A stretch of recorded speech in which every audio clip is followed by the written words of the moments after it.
Rio Ferdinand's with us this evening, along with Robbie, Fowler and Michael Owen. Nice to see you all. Look, we were live on air last night talking about the fact that Chelsea were in a bit of a muddle. I don't think that any of us expected the news today, though, did we? Well, that weren't part of our conversation after the game at all. None of us had that in our minds on the way home, even after the show last night. But hearing the news this morning, I mean, I'm at total shock. I feel for Thomas Tuchel. I think that what he's achieved in the short space of time he was there, I think deserves some grace. He navigated the club through a very difficult period in terms of the takeover, and then they've broken records in terms of transfer spend in this window, and then to have 6 games, and then to be deemed not good enough and not right for the club, I am absolutely baffled.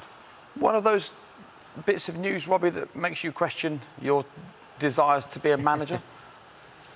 Yes and no. I think the owners, they've got every right to do whatever they want. They're the ones who spend all the money, so they can choose whoever they want. I think what you know, I'm baffled by the fact is that there's been so many signings coming in. So it begs the question, who's making the decisions? You know, as Tuchel been making decisions, he been allowed, to bring the players in himself, or does someone above him bring them in? So, I mean, for them to sack him on basically the end of the window, I think it's just poor management. What do you make of it, Michael?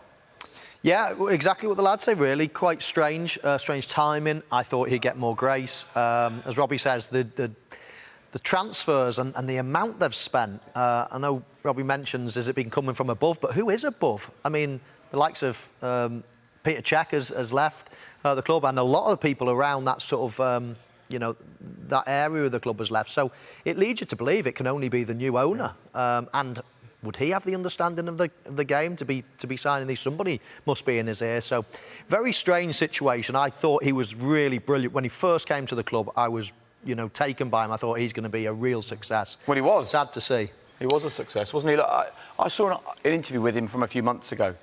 Just kind of when the new owners had come in, and he was saying that it's very different. He hasn't got the people above him that he wanted, and he actually said, "I've got to take on a lot more responsibility. I look forward to getting back to the coaching a bit more." You only went in and recorded with him at the training ground a couple of weeks ago. What did you think of the way he was acting and talking? Yeah, he said something to me. I asked him what the new regime's like. How has it been so far? And he said it's not any worse and it's not better. Was the kind of reaction that he gave me. It was quite strange. And then you look at it and you just feel that. And to be fair, he said something else to me as well. He said that the structure here is amazing. The club, the facilities, the resources that he has at his disposal, he loves it. He really, really seemed to enjoy being there at the club.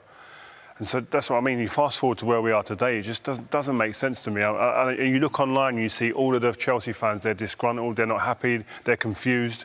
And they understood Abramovich's way of working. They had managers were coming in and out very quickly.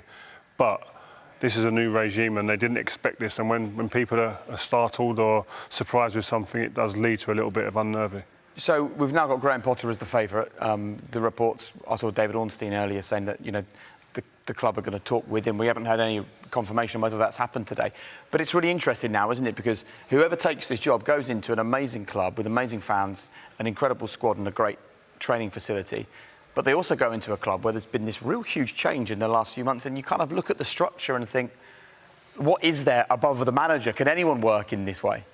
Yeah, and I think Graham Potter is the obvious choice. I mean, he's done miracles at Brighton, got a real identity about that team.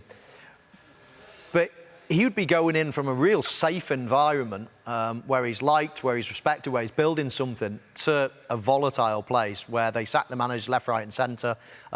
He's shown that you do need time to build a club. I mean, where they are at the moment is taken years to get to. So I think it would be a bit... But who wouldn't? Who wouldn't? If you've got anything about yourself, any ambition about yourself, then you have to break free and you have to go to one of these big clubs and try to win the big trophies. That's what I think, Robbie. Yeah. He can't say no, can he? No, I don't think he can. If obviously Chelsea come calling, we know how big a club is. I mean, Jake, you've just mentioned it yourself. The fact is that they are still an unbelievable squad.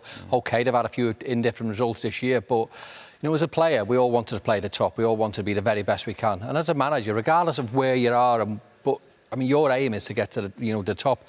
Chelsea is a top club with obviously great players. So why wouldn't you want to go there? You'd feel for Brighton, but it feels like an amazing opportunity for Graham Potter at the same time. Would you go with him?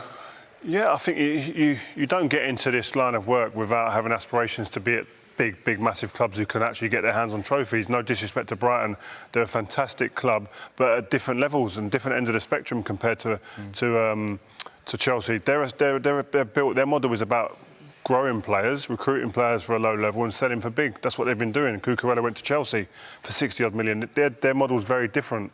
And I'm sure that he's somebody who looks to me who's very, very driven and would want to test himself at the next level. And he's done enough to be considered. And we have to kind of wait and see how that plays out now.